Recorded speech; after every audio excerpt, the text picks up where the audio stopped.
প্রথম কথা হচ্ছে যে সরকার বলছে অবশ্য যে তারা স্থগিত করেছে, বাতিল শব্দটা বলেনি। কিন্তু এই স্থগিত কিংবা বাতিল যে অবস্থায় দেখে না কেন, বাস্তবে হচ্ছে এই আমরা দেখলাম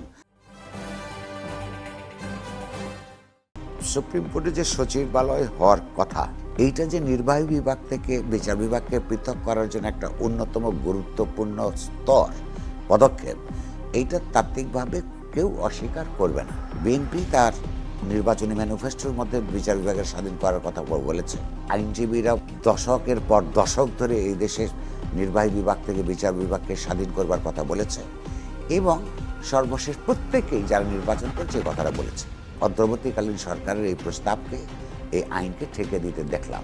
অর্থাৎ হচ্ছে অপরাপর পূর্ববর্তী সরকারগুলোর মতোই এই সরকারও বিচার ব্যবস্থাকে তারা নির্বাহী বিভাগের অধীনস্থ করে রাখতে চায়।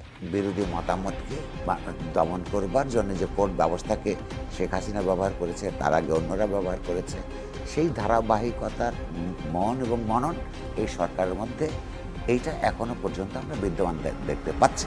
কিন্তু প্রশ্নটা হচ্ছে যে কেবলমাত্র আমরা আলোচনা করব যে এই সরকারও আগের মতোই বিচার বিভাগকে পৃথক করতে চায় না, এইটা যথেষ্ট নয়।